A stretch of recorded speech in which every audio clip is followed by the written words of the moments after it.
आज के मुख्य समाचार। श्रद्धालुओं को निकालने के लिए हेलीकॉप्टर रेस्क्यू ऑपरेशन तेज। भूस्खलन से 2 मकान जमींदोज। बरामदों में लग रही कक्षाएं। 2 मुंह और 8 टांग वाले कटड़े ने लिया जन्म। आपदा से राहत की प्रार्थना। गंज बाजार में गणपति सेवा मंडल द्वारा भव्य लंगर आयोजन। तिप्टे मार्केट में बारिश से दुकानों में घुसा पानी। आपदा में मदद न मिलने पर शिमला के निवासियों में नाराजगी। लाहौल में फंसे चंबा के भेड़ पालक। अब समाचार विस्तार से। हिमाचल प्रदेश में पिछले 3 दिनों से लगातार हो रही मूसलाधार बारिश के कारण प्रदेश में जनजीवन बुरी तरह से प्रभावित हुआ है। भारी बारिश, भूस्खलन और सड़क अवरोधों ने कई इलाकों को राज्य से लगभग काट दिया है। सबसे गंभीर स्थिति चंबा जिले के भरमौर क्षेत्र में बनी हुई है। यहाँ करीब 700 श्रद्धालु फंसे हुए हैं। प्रदेश के मुख्यमंत्री ठाकुर सुखविंदर सिंह सुक्खू ने आपदा की गंभीरता को देखते हुए डिप्टी कमिश्नरों के साथ आपात बैठक की और राहत व बचाव कार्यों की समीक्षा की। मुख्यमंत्री ने कहा कि प्रदेश के कई इलाकों से लगातार खतरे की सूचनाएं मिल रही है, लेकिन सबसे बड़ी चिंता भरमौर में फंसे श्रद्धालुओं को सुरक्षित निकालने की है। मुख्यमंत्री ने जानकारी दी कि अब तक 70 श्रद्धालुओं को हेलीकॉप्टर के जरिए सुरक्षित चंबा पहुंचाया गया है। राजस्व मंत्री जगत सिंह नेगी ने भी रेस्क्यू ऑपरेशन की समीक्षा करते हुए कहा कि यदि प्राप्त संख्या में हेलीकॉप्टर मिल जाते हैं तो सभी लोगों को 1 से 2 दिनों में सुरक्षित निकाला जा सकता है। उन्होंने श्रद्धालुओं से संयम बनाए रखने की अपील की है। प्रदेश में बीते 3 दिनों में अब तक 15 लोगों की जान भी जा चुकी है। मौसम की खराबी और सड़कों के अवरुद्ध होने से राहत कार्यों में लगातार कठिनाइयां आ रही है। मुख्यमंत्री सुक्खू ने कहा कि स्थिति पर लगातार नजर रखी जा रही है। लेवल मीटिंग भी की है। आज मैंने अभी सभी डिप्टी कमिश्नर के साथ अपनी बैठक की। सभी डिप्टी कमिश्नर से राय ली। सभी डिप्टी कमिश्नर कह रहे हैं कि पिछले 3 दिन से लगातार बारिश हो रही है। हमारी मेन चिंता जो भरमौर में 700 के करीब श्रद्धालु फंसे थे उनको निकालने की है। तकरीबन 70 श्रद्धालुओं को हेलीकॉप्टर के द्वारा चंबा पहुंचाया गया है और एयरफोर्स के मी-17 के द्वारा 4 डेड बॉडीज़ को पठानकोट पहुंचाया गया है। मैंने चीफ सेक्रेटरी साहब को दिशा निर्देश दिया। मैं डिफेंस मिनिस्टर से भी बात करने की कोशिश कर रहा हूँ कि कल हमें एयरफोर्स के 5 या 6 हेलीकॉप्टर मिल जाएं तो हम उन लोगों को जो श्रद्धालु वहाँ 700 भरमौर में फंसे हैं और हमारे राजस्व मंत्री जगत सिंह नेगी जी भी भरमौर में फंसे हैं, वो सब उनका ख्याल रख रहे हैं। उन्होंने हमें राय दी है। हम 5 या 6 हेलीकॉप्टर की मांग की है। अब सिचुएशन के हिसाब से जैसे ही हेलीकॉप्टर हमें मिलेगा तो निश्चित तौर पर हम जितने पहले हमारा दायित्व श्रद्धालुओं को घर पहुंचाने का है और पिछले 3 दिनों में तकरीबन 15 के करीब लोगों की जानें चली गई हैं और सभी रोड्स हमारे बंद हो चुके हैं। सिर्फ कुछ 4 लेन्स और नेशनल हाईवे खुले हैं। तो अभी हमारा मकसद है कि कुछ क्षेत्रों में जहां बागवानों की सेब की फसल फंसी है उसको निकालने के लिए हमने आरओ सबको बुलाया हुआ था और सबकी एक बैठक की। हम तो काफ़ी दिनों से स्पेशल रिलीफ पैकेज की मांग कर रहे हैं।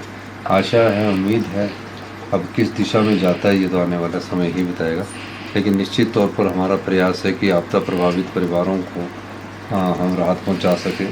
अभी हम अपने संसाधनों का उपयोग कर रहे हैं। हमारे संसाधन कम है, आर्थिक तंगी है और निश्चित तौर पर हमारा ये दायित्व बनता है कि जो आपदा प्रभावित परिवार है हर घर को बसाएंगे हम, और जो उजड़ा घर है उसको फिर से बसाने के लिए हमारी सरकार आपदा राहत पैकेज लेकर आएगी। अब तो पूरे प्रदेश में भयंकर नुकसान आपदा से हुआ। हिमाचल प्रदेश के ऊंचाई वाले जनजातीय क्षेत्रों में मौसम की मार अब भेड़ पालकों पर भी भारी पड़ रही है। लाहौल घाटी के चरागाहों में गर्मी के मौसम में आए चंबा जिले के हजारों भेड़ पालक इन दिनों बर्फबारी और लगातार बारिश के कारण फंसे हुए हैं। हर साल की तरह इस बार भी जून में चंबा के भेड़ पालक अपने झुंडों को लेकर लाहौल की ऊंची चरागाहों की ओर पहुंचते हैं। परंपरा के अनुसार अगस्त के मध्य तक, विशेषकर 15 अगस्त के बाद वे कोकटी और चोबिया जोट जैसे दुर्गम मार्गों से होकर अपने गृह जिलों की ओर लौटते हैं, लेकिन इस बार मौसम ने उनका रास्ता रोक लिया है। लगातार 10 से 12 दिनों से हो रही झमाझम बारिश और पहाड़ों पर हुई बर्फबारी ने इन भेड़ पालकों की वापसी मुश्किल कर दी है। लाहौल घाटी की जोतों पर बर्फ की मोटी चादर बिछ चुकी है, जिसे पार करना लगभग असंभव होता जा रहा है। चंबा जिले के भेड़ पालक रवि ने बताया कि वह अपनी 1200 भेड़ बकरियों और घोड़ों के साथ घाटी से निकलने की कोशिश में है, लेकिन बर्फबारी और कीचड़ भरे रास्तों ने पूरी योजना पर पानी फेर दिया है। हर दिन बस इंतजार कर रहे हैं कि मौसम थोड़ा साफ हो ताकि घर की ओर चला जा सके। इन दिनों घाटी के अलग अलग हिस्सों में भेड़ पालकों के झुंडों को देखा जा सकता है, जो किसी तरह अपने जानवरों को सुरक्षित रखने की कोशिश कर रहे हैं। खुले में ठहराव और पर्याप्त चारे की कमी भी एक बड़ी चुनौती बनती जा रही है। सरकारी स्तर पर अभी तक कोई व्यापक राहत या सहायता नहीं पहुंची है। राजधानी शिमला के आजीविका भवन स्थित तप्ते मार्केट के 6ठे फ्लोर पर लगातार हो रही बारिश के चलते दुकानों में पानी भरने की समस्या विकराल रूप ले चुकी है। पानी भरने से जहां दुकानदारों को आर्थिक नुकसान झेलना पड़ रहा, वहीं बिजली के तारों से स्पार्किंग का खतरा भी लगातार बढ़ता जा रहा है। इससे मार्केट में काम कर रहे लोगों और ग्राहकों की सुरक्षा को लेकर भी गंभीर चिंता खड़ी हो चुकी है। दुकानदारों का कहना है कि उन्होंने नगर निगम कार्यालयों, कमिश्नर और महापौर से इस समस्या को लेकर शिकायत भी दर्ज करवाई थी, लेकिन उन्हें केवल आश्वासन मिला है। इससे व्यापारियों में नाराजगी है, क्योंकि बारिश लगातार जारी है और हर दिन उनका नुकसान बढ़ता जा रहा है। एक दुकानदार ने कहा कि हर साल बारिश के समय यही हाल होता है, पानी दुकानों में घुस जाता है और इस बार छत से पानी टपकने लगा है। बिजली के तारों से स्पार्किंग भी शुरू हो चुकी है। ग्राहक डर के मारे अंदर नहीं आते हैं। दुकानों में पानी और बिजली के तारों के बीच हो रही स्पार्किंग के कारण किसी बड़े हादसे का खतरा भी लगातार मंडरा रहा है। व्यापारियों ने प्रशासन से तत्काल हस्तक्षेप की मांग की है, ताकि लोगों की जान माल की सुरक्षा भी सुनिश्चित की जा सके। शिखा जोशी, यहाँ पर पानी की बहुत समस्या है। टपक रहा है, हर वक्त पानी टपकता रहता है छत से, उससे बहुत दिक्कत है। सामान बहुत खराब हो रहा है। जी मैम, 6 फ्लोर पे सबसे ज्यादा यही समस्या है। मैं पकड़ गोविंद राम टपक रहा है जी। बाहर से लेंटर जो है अंदर को लीक हो रहा है, मतलब अंदर मेरा जो काउंटर पे पड़ रहा है। ये ऊपर जो मैंने कपड़े टंगे हुए, मतलब इसके ऊपर पानी गिर रहा है, मतलब तो इससे बड़े परेशान हो रहे हैं हम कि भी एक तो आजकल आपको पता ही है भी कि कपड़ा बहुत महंगा है, ले आते हैं रखते हैं तो धूप लगती नहीं है, मतलब इसमें दाग लग जाता है, गाहक कोई लेता नहीं है, कंडम हो जाता है वो कपड़ा सारा। मतलब हाँ जी इकट्ठे गए थे, मतलब ये सब जो है किसी चीज़ कहते तो मैंने बताया कहते भी हम लोग जो है अभी कुछ नहीं कर पा रहे हैं जब तक बरसात है, उसके बाद ये इसका संविधान निकले चाहते हैं। मतलब कि हमारी यही हाथ जोड़ के से मतलब कि भाई इसका कुछ ना कुछ संविधान निकला जाए, ऊपर छत जो है इसकी मतलब मेंटेनेंस की जाए, ताकि नीचे जो है हमारा सामान खराब। ये सीलन की वजह से सारा ये अपर का जितना भी हमने प्लाई बोर्ड लगाया सारा खराब हो चुका है, खराब हो चुका है ना प्लाई की वजह से, पानी की वजह से। और तो इससे हमारे कपड़े भी खराब हो चुके हैं और कस्टमर आने से भी थोड़ा झिझकता है अंदर। हाँ जी, ये स्पार्क की प्रॉब्लम भी आ रही है, इससे लाइटें हमारी कई बार ख़राब हो जाती है, फिर हमारे को रिपेयर करनी पड़ती है। हाँ जी, हम एमसी के ऊपर ऑफिस गए थे तो उनसे हमने बताया था कि हमारे सीलन की वजह से प्लाई बोर्ड वगैरह सारे ख़राब हो चुके हैं, कपड़े भी ख़राब हो चुके। उनने बोला कि हम करवा देंगे, तो कुछ टाइम दो हमें। तो हमारे को इतना टाइम हो गया, मतलब बोलते बोलते कंप्लेंट देते देते, तो कुछ एक्शन नहीं लिया जा रहा। हिमाचल प्रदेश के कुल्लू जिले में लगातार हो रही भारी बारिश अब जानलेवा साबित हो रही है। बीते 3 दिनों में जिला मुख्यालय क्षेत्र में भूस्खलन की यह चौथी बड़ी घटना सामने आई है। गुरुवार सुबह करीब 7:30 बजे हुए भूस्खलन में 2 मकान पूरी तरह तबाह हो गए, जिसमें एक व्यक्ति की मौत हो गई है, जबकि 3 लोगों को जिंदा बचा लिया गया है। भूस्खलन के दौरान इनर अखाड़ा बाजार इलाके में भारी चट्टानों के साथ मलबा मकानों पर आ गिरा। इससे इलाके में दहशत फैल गई। एनडीआरएफ की टीम मौके पर पहुंचकर रेस्क्यू अभियान में छुटी। अब तक 2 महिलाओं सहित 3 लोगों को मलबे से सुरक्षित निकालकर इलाज के लिए क्षेत्रीय अस्पताल कुल्लू भी भेजा गया है। वहीं एक मृतक को भी अस्पताल लाया गया है। प्रशासन के अनुसार एक महिला और 5 कश्मीरी मजदूर अभी भी मलबे के नीचे फंसे हुए हैं। वहीं मौसम विभाग ने कुल्लू, कांगड़ा, मंडी और सिरमौर जिलों के कुछ क्षेत्रों में गुरुवार के लिए भी येलो अलर्ट जारी किया है। वहीं शुक्रवार को कांगड़ा, मंडी, शिमला, सोलन और सिरमौर में भी येलो अलर्ट घोषित किया गया है। मौसम विभाग ने बताया कि 6 सितंबर से भारी बारिश से कुछ राहत मिलने की संभावना है, लेकिन 9 सितंबर तक प्रदेश में मौसम खराब बना रह सकता है। प्रशासन ने पहाड़ी क्षेत्रों, नदी नालों के किनारे रहने वाले लोगों से सावधानी बरतने और सुरक्षित स्थानों पर रहने की अपील की है। जिलाधीश कार्यालय की ओर से भूस्खलन संभावित क्षेत्रों में अलर्ट भी जारी कर दिया गया है और एनडीआरएफ के साथ साथ लोक निर्माण विभाग की टीमें भी तैयार रखी गई है। हिमाचल प्रदेश में लगातार हो रही भारी बारिश, भूस्खलन और फसलें बर्बाद होने के बीच लोगों का मन अब ईश्वर की शरण में पहुंच चुका है।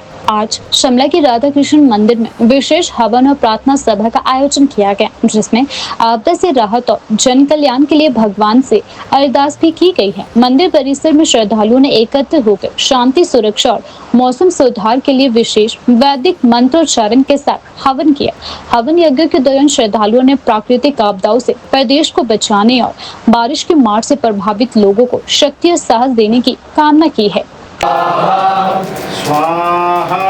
स्वाहा स्वाहा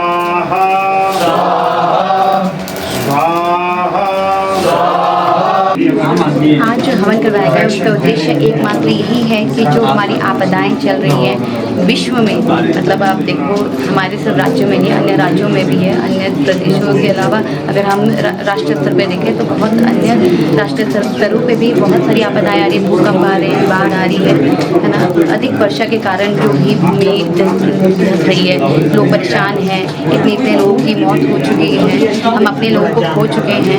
तो उनकी शांति के लिए, उनकी आत्माओं की शांति के लिए विश्व में जितना ये सब कुछ त्रासदी है उसको शांत करने के लिए हमने ईश्वर से आह्वान किया है कि भाई आप इसको हमारे को आशीर्वाद दें, हम सबको हमारी गलतियों को माफ़ करें और हमें सही रास्ता दिखाएं कि हम कैसे इस अपनी जगह को एटलीस्ट हम साफ रख सकें, स्वच्छ रख सकें और साथ हम एक दूसरे के साथ मिलकर कैसे समाज को सुधार के लिए आगे बढ़ सकते हैं।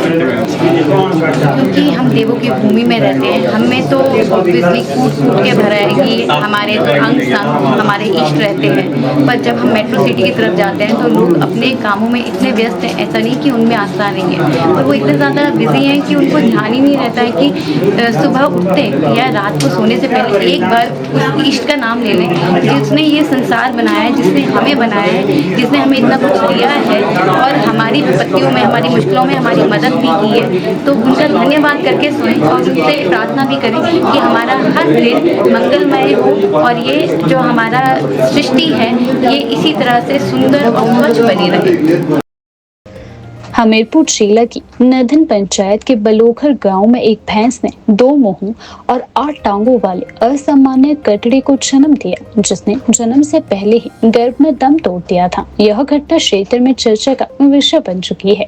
पशु चिकित्सकों की टीम द्वारा किए गए सर्जिकल ऑपरेशन के जरिए भैंस को सुरक्षित बचा लिया गया है। पशुपालक विक्रम कुमार ने बताया कि भैंस की तबीयत अचानक बिगड़ने पर उन्होंने पशु चिकित्सालय पट्टा को सूचित किया। सूचना मिलने पर डॉक्टर अशोक और डॉक्टर बालकृष्ण और मनीष कुमार की टीम मौके पर पहुंचे। टीम ने स्थिति की गंभीरता को देखते हुए भैंस की जान बचाने के लिए ऑपरेशन करने का निर्णय लिया। करीब 1.5 घंटे तक चले ऑपरेशन के बाद उन्होंने भैंस के गर्भ से 2 मुंहों और 8 टांगों वाला मृत कटड़ा निकाला। उपमंडल पशु चिकित्सा अधिकारी भोरिज डॉक्टर सुनील शर्मा ने बताया कि यह मामला कंजॉइंट ट्विंस का है, जिसमें 2 भ्रूण किसी कारणवश अलग नहीं हो पाते हैं और एक साझा शरीर विकसित कर लेते हैं। उन्होंने कहा कि यह एक अत्यंत दुर्लभ जैविक स्थिति है। इस प्रकार के मामले आमतौर पर बहुत ही कम देखने को मिलते हैं। समय पर सर्जरी ना होती तो भैंस की जान भी जा सकते थे।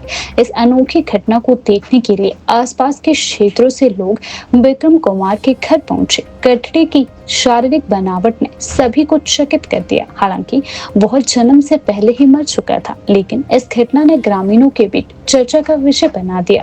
पशुपालक विक्रम कुमार ने भैंस की जान बचाने के लिए विभागीय टीम का आभार व्यक्त किया और कहा कि अगर समय पर चिकित्सक ना पहुंचते तो बड़ा नुकसान हो सकता था।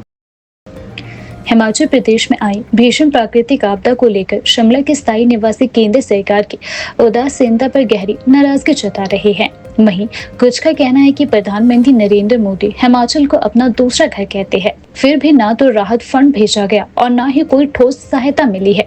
वहीं कुछ ने कहा कि प्रदेश में हालत त्राही त्राही जैसे है, लेकिन डिजास्टर एक्ट के तहत फंड्स की कमी और केंद्र से कोई मदद न मिलना चिंताजनक है। जी, मेरा नाम चमन राकेश आस्था है और मैं संजौली में रहता हूँ। देखिए, हर साल जिस तरह से हिमाचल को बार बार जो है त्रासदी से जो है जूझना पड़ रहा है, ये हिमाचल गवर्नमेंट तो मुझे नहीं लगता कि इनके पास अभी रिसोर्सेज इतने हैं या इन लोगों ने तैयारियां जिस तरह से होनी चाहिए थी वो की है। लेकिन थोड़ा सा दुख इस बात का ज़्यादा है कि सेंटर की ओर से जो मदद आनी चाहिए थी, या हमारे जो लोग फंसे हुए हैं हर जगह पे आप ये देखिए कि चंबा से लेकर के मंडी से लेकर कुल्लू से लेकर के सारी जगह पे 2 महीने पहले से सारे के सारे बादल फटने की घटनाएं हैं, बाढ़ की घटनाएं हैं। अब जा कर के सिटी में अगर हालत देखेंगे शिमला में तो छोटे छोटे प्रॉब्लम्स हर जगह पे शुरू हो गए हैं। बैनमोर के पास से आप देखेंगे नीचे कृष्णा नगर का समस्याएं। तो इसमें ये तो फिर भी थोड़ी बहुत हम लोग कह सकते हैं कि सरकार को, क्योंकि प्रशासन यहाँ पे बैठा है, वो हैंडल कर लेगा। बट सेंटर की ओर से इवैक्यूएशन के लिए एनडीआरएफ की तरफ से लोगों को, अब आप देखा होगा भरमौर में कितने दिनों से लोग फंसे हुए हैं, वहाँ पे इवैक्यूएशन ही नहीं हो पा रहे, एयरलिफ्ट नहीं हो पा रही है। अगर वहाँ पे केंद्र की ओर से मदद आती या केंद्र को अपने उस पे जिम्मे पे लेते, मोदी जी जिस तरह से बोलते थे कि हिमाचल मेरा दूसरा घर है, तो अभी तो यूनियन जो हमारी जो यूनियन ऑफ स्टेट्स हैं, तो हिमाचल भी सबसे इसी का हिस्सा है देश का, तो क्यों नहीं इतनी बड़ी आपदा होने के बाद हिमाचल और पंजाब तो सबसे ज़्यादा ग्रसित हैं। उत्तराखंड में भी अगर आप 2-3 जगहों को छोड़ दें तो बहुत ज़्यादा बाकियों में कम है, बट हिमाचल पेन में है, पंजाब पेन में है। तो केंद्र को बहुत ज़्यादा इस समय दोनों स्टेट्स के साथ साथ जहाँ पे भी आए, हम लोग ये नहीं कह रहे कि सिर्फ हिमाचल के लिए हमारे पास भेजिए आप मदद, बट अब सारा काम जो है ये केंद्र पर निर्भर करता है कि आप कितनी जल्दी उन लोगों को जो उनकी पीड़ा है उन पर मलम लगाते हैं। जानें चली गई हैं, हाँ, सैकड़ों लोग अपनी जान गंवा बैठे हैं। उन बच्चों का क्या होगा, रिहैब का उनका कैसे होगा, उनके घर कब बनेंगे, जिनके खेत खलिहान चले गए हैं वो कैसे होगा। तो ये सारा सरकार को दोबारा से होमवर्क करना पड़ेगा और आगे कैसे तैयारियां हो ये भी सरकार को बैठ के करना पड़ेगा। नहीं, देखिए, आपदा का विषय है तो पूरा स्टेट जो है अभी त्राही मचा है हर जगह। राज्य के किसी क्षेत्र में चल जाओ, कोई भी जो है हमारा ज़िला है या तहसील है या मंडल है, वहाँ पर जो है बहुत ज़्यादा बुरा हाल है। तो इसमें जो डिजास्टर एक्ट की बात करते हैं तो इसमें तो एक नियम प्रावधान है कि इस प्रावधान के अनुसार आपको जैसे कोई फाइन अप्लाई, जहाँ डिजास्टर है वहाँ पर मतलब जो एनडीआरएफ है और दूसरी जो एजेंसीज़ है हमारी सेंटर की एजेंसीज़ है वो टाइमली पहुँचे। और जो मेन है इसमें फंड्स आपके पास, स्टेट के पास फंड्स है नहीं, सेंटर कुछ दे नहीं रहा है। और सबसे बड़ी ये है कि देश के जो प्रधानमंत्री है माननीय नरेंद्र मोदी जी, उन्होंने इवन कि अभी तक एक शब्द भी हिमाचल प्रदेश के लिए नहीं बोला है, ना ही कोई ट्वीट किया है, जबकि वो हिमाचल प्रदेश को अपना दूसरा घर मानते हैं। तो अभी जो है जो राशि मिलनी चाहिए थी, जो सहायता मिलनी चाहिए थी, वो ज़्यादा सेंटर की तरफ से मिलना चाहिए था, क्योंकि स्टेट का तो खजाना ऑलरेडी खाली है। स्टेट का बहुत बुरा हाल है, तो सेंटर की तरफ से अभी तक कुछ भी नहीं मिल पाया। देखिए, मैं तो ये कहना चाहूँगा, पहले चलो मैं शिमला से ही शुरू करता हूँ। अब कल जो है बैनमोर में बहुत बड़ा हादसा हुआ है, काफ़ी पेड़ पूड़ गिरे हैं और कृष्णा नगर में भी हुआ है। तो मैं ये कहना चाहता हूँ कि सरकार हमारी एमसी शिमला पिछले साल से लिस्टें बनाने में लगी है। डेंजरस पेड़, कोई पेड़ काटा उन्होंने? लिस्टें तो बना चुकी है ना। पिछले साल के भी जो लिस्ट अभी तक तैयार नहीं हुई है, तो जो उनकी मैनेजमेंट है वो इतनी पुअर है, तभी तो ये नुकसान हो रहे हैं। और अभी भी देखना आपने, जैसी बरसात खत्म होगी वापस वही काम शुरू हो जाएगा, फिर ये लिस्टें बनाते रह जाएंगे और अगले साल फिर आपदा आएगी। पिछले साल से बढ़ के आपदा आई है। अभी भी देखो मैं छाता लेके खड़ा हूँ, तो दैट मीन्स बारिश चल रही है और ये तो अफेक्ट हुआ ही है। जो जान माल का नुकसान हुआ, पूरा हिमाचल त्रस्त है। हमने आपसे पहले भी बात रखी थी कि हमारी पार्टी के लोग वहाँ पहुँचे थे, हमारे कुछ लोग वहाँ पहुँचे थे, वो बात भी रखी थी। पर मैं ये भी कहना चाहता हूँ कि गवर्नमेंट तो चलो जितना कर पा रही है, सेंटर के प्रति सेंटर जो उदासीन रवैया रख रही है हमारे प्रति, वो सबसे ज़्यादा दुखदायी। मोदी जी जो हिमाचल को अपना दूसरा घर बोलते हैं, उन्होंने एक बार भी हिमाचल का नाम नहीं लिया। वो तो अपना चाइना टूर पे गए हुए थे अभी कुछ दिन पहले। तो हिमाचल डिमांड कर रहा है हेलीकॉप्टर्स की डिमांड कर रहा है। और जब राष्ट्रीय आपदा घोषित, जैसे हमारी विधानसभा में हुआ है कि आपदा है, तो वहाँ पे राष्ट्रीय आपदा घोषित होने के बाद फंड्स में से पैसा आना चाहिए। वो हमारा ही फंड है जो वहाँ पड़ा है, जहाँ आपदा आती है वहीं वो फंड यूज़ होता है। तो इसमें राजनीति खेली जा रही है और हमारे प्रदेश को नुकसान। राजकीय प्राथमिक पाठशाला झंडूता में पढ़ने वाले 105 बच्चों की पढ़ाई इन दिनों बरामदों में और कार्यालयों में चल रही है, क्योंकि स्कूल का भवन 5 साल पहले आए तूफान में क्षतिग्रस्त हो गया था और तब से लेकर आज तक नया भवन नहीं बन पाया है। शिक्षा विभाग और प्रशासन की बेरुखी ने न केवल बच्चों की पढ़ाई बल्कि उनकी सुरक्षा को भी गंभीर खतरे में डाल दिया है। विद्यालय के मुख्य भवन की छत 5 वर्ष पूर्व तूफान में उड़ गई थी, जिसके बाद स्कूल को पास के 2 कमरों में शिफ्ट किया गया, लेकिन अब ये कमरे भी खस्ता हालत में हैं। सबसे चिंताजनक बात यह है कि स्कूल का पुराना भवन अब खंडर में तब्दील हो चुका है और उसकी कच्ची दीवारें कभी भी गिर सकती हैं। बच्चों को अब केंद्रीय मुख्य शिक्षक के कार्यालय और BRC ब्लॉक रिसोर्स सेंटर कार्यालय के बरामदों में बैठकर पढ़ाया जा रहा है। इतनी बड़ी संख्या में विद्यार्थियों के लिए ना तो पर्याप्त स्थान है और ना ही उचित शिक्षण वातावरण। केंद्रीय मुख्य शिक्षक सावित्री देवी ने बताया कि उन्होंने कई बार पुराने भवन को गिराने और नया भवन बनाने के लिए पत्राचार किया है, लेकिन कोई कार्यवाही नहीं हुई है। उन्होंने कहा कि हर दिन डर बना रहता है कि कहीं खेलते समय बच्चे उस खंडर के पास न चले जाए। हादसे की आशंका हर पल बनी रहती है। अभिभावकों का कहना है कि अब पढ़ाई से ज्यादा बच्चों की सुरक्षा चिंता का विषय बन चुकी है। वे रोज इस डर में बच्चों को स्कूल भेजते हैं कि कहीं कोई बड़ा हादसा ना हो जाए। विकास खंड शिक्षा अधिकारी प्रेमलाल शर्मा ने कहा कि स्कूल भवन की मरम्मत और निर्माण के लिए सरकार को प्रस्ताव भेजा गया है। स्वीकृति मिलने के बाद अगली कार्यवाही की जाएगी। 105 बच्चों वाले स्कूल को झंडूता शिक्षा खंड सबसे अधिक नामांकन वाले प्राथमिक स्कूलों में से एक माना जाता है, लेकिन मूलभूत ढांचे की भारी कमी ने इसे एक संघर्ष का केंद्र बना दिया है। सबसे बड़ा खामियाजा वे मासूम बच्चे भुगतेंगे जिनका भविष्य इन दीवारों के साथ बहने की कगार पर है। राजधानी शिमला के गंज बाजार स्थित अनाज मंडी में गणपति सेवा मंडल द्वारा गणेश महोत्सव के पावन अवसर पर विशाल भंडारी लंगर का आयोजन किया गया, जहां एक और शहर में मौसम खराब था, वहीं दूसरी ओर भक्ति की आस्था और श्रद्धा के आगे बारिश और ठंड भी हार मान गई। भारी बारिश होने के साथ साथ बड़ी संख्या में लोग प्रसाद ग्रहण करने के लिए पहुंचे। आयोजन स्थल पर श्रद्धालुओं की लंबी कतारें देखने को मिली, जिसमें बच्चे, बुजुर्ग, महिलाएं और युवा श्रद्धा भाव से खड़े दिखे। गणपति सेवा मंडल के सदस्य ने बताया कि गणेश महोत्सव पर लंगर का आयोजन किया गया है, लेकिन इस बार मौसम चुनौतीपूर्ण था। बावजूद इसके लोगों का उत्साह और विश्वास देखने लायक था। नमस्कार मैम, मेरा नाम सिया मिनोचा है और आज यहाँ गणेश महोत्सव के पर्व पे भंडारा ऑर्गेनाइज किया गया है। मेरे ग्रैंडफादर अश्विनी कुमार मिनोचा और मेरे छोटे दादाजी अशोक कुमार मिनोचा द्वारा ये आयोजन किया गया है और साथ में सतीश जी भी हैं जिन्होंने मिलकर इस भंडारे का आयोजन किया और बहुत से लोगों को यहाँ खाना खाते देख मुझे बहुत ही खुशी महसूस हो रही है। यही बात है आपकी, इतने भूख के माहौल में जहाँ आपदा आई हुई है हमारे पूरे प्रदेश में, बहुत अच्छा लग रहा है देख के कि कोई खुशी का माहौल है यहाँ।